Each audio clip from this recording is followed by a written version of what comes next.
पंचकोशी साधना का ज्ञातव्य भाग 2। आधुनिक परिस्थितियों में से जो साधनाएं सध सकें उन्हें अपनाना उचित है। अब पूर्व काल के सतयुग आदि युगों की सी स्थिति नहीं है, इसलिए वैसे योग साधन भी नहीं हो सकते और उन साधनाओं के फलस्वरूप वैसी सिद्धियां भी नहीं मिल सकती जैसी कि उन युगों में प्राप्त थी। अणिमा, लघिमा, महिमा आदि जिन सिद्धियों का योग ग्रंथों में वर्णन है वे पूर्व युगों की ही हैं। शरीर को अत्यंत छोटा कर लेना, अत्यंत बड़ा बना लेना, अदृश्य हो जाना, शरीर बदल लेना, आकाश में उड़ना, पानी पर चलना जैसी शरीर संबंधी सिद्धियां आकाश तत्व प्रधान शरीर और युग अर्थात दूसरे युगों में ही होती थी। त्रेता में बिना यंत्रों के आत्मिक शक्ति से वे सब काम होते थे जो आज वैज्ञानिक यंत्रों द्वारा होते हैं।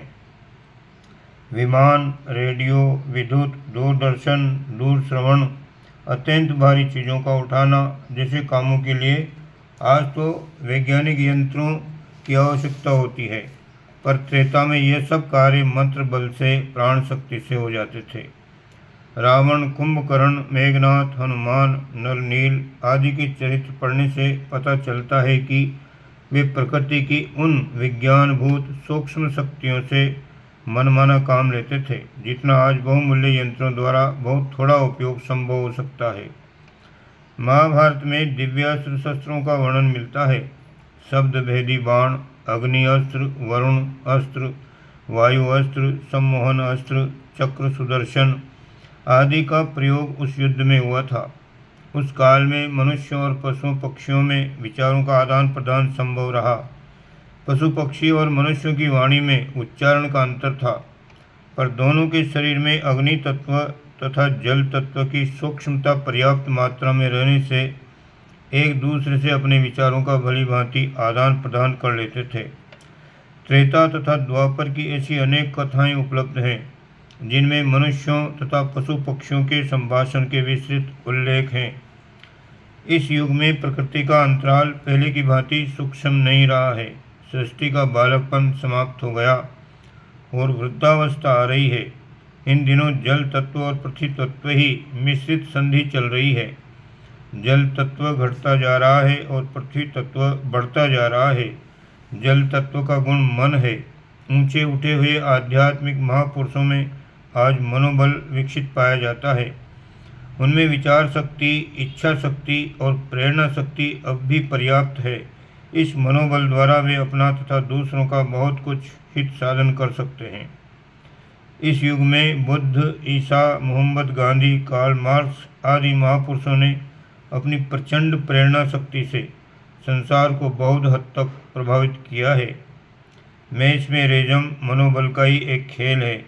दूसरों को अपने विचार देना, उसके विचार जानना या किसी के विचार परिवर्तन करना, ये मनोबल की सिद्धियां हैं।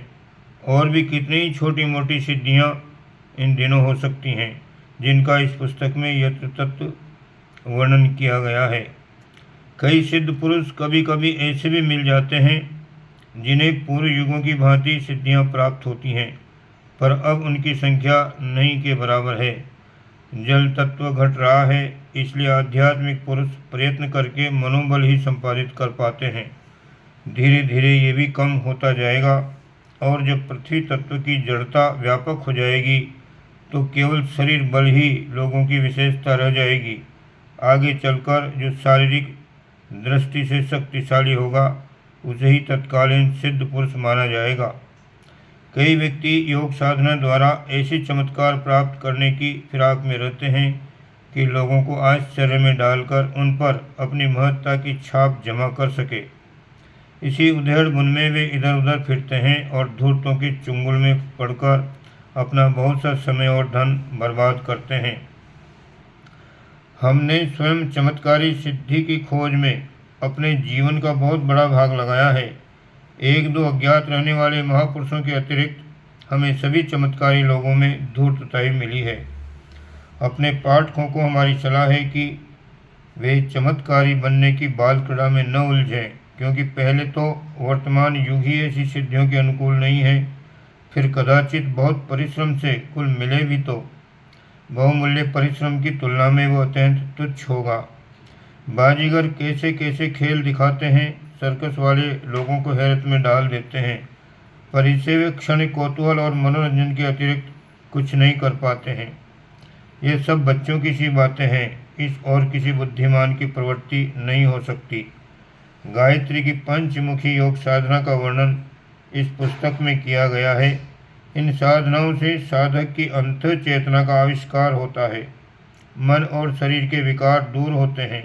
इच्छा, रुचि, भावना, आकांक्षा, बुद्धि, विवेक, गुण, स्वभाव, विचारधारा, कार्य प्रणाली आदि में ऐसा भी अद्भुत सतोगुणी परिवर्तन होता है जिसके कारण जीवन की सभी दिशाएं आनंद से परिपूर्ण हो जाती हैं। उसे स्वास्थ्य, धन, विद्या, चतुराई एवं सहयोग की कमी नहीं रहती। इन वस्तुओं को पर्याप्त मात्रा में उपलब्ध करके वे सम्मान, कीर्ति, प्रेम एवं शांति के साथ जीवन यापन करते हैं। इसके अतिरिक्त आंतरिक जीवन की आत्मकल्याण की अमूल्य सिद्धियां प्राप्त होती हैं। इनकी तुलना में सारे चमत्कार, कौतूहल, आश्चर्यजनक कृत्य मिलकर तराजू के पासंग के बराबर भी महत्ता नहीं रखते हैं। गायत्री के उपासक पंचमुखी माँ की उपासना श्रद्धापूर्वक करें तो उन्हें आशाजनक लाभ होते हैं। चमत्कारी बाबा वे भले ही न कहलाएं, पर ग्रस्त रहकर भी वे अपने आप में ऐसा परिवर्तन पा सकते हैं जो अनेक चमत्कारों की तुलना में उनके लिए अधिक मंगलमय होगा। सद्बुद्धि मानव जीवन की सबसे बड़ी संपदा है। जिसके पास ये संपदा होगी उसे कभी किसी वस्तु की कमी न रहेगी। वस्तुओं का अभाव और परिस्थितियों की कठिनाई उसका कुछ नहीं बिगाड़ सकेंगी। जिसके पास सद्बुद्धि है। गायत्री सद्बुद्धि का महामंत्र है। इस मंत्र द्वारा साधक को उस दिव्य शक्ति की प्राप्ति होती है जो संसार के समस्त सौभाग्यों की जननी है। ओम शांति।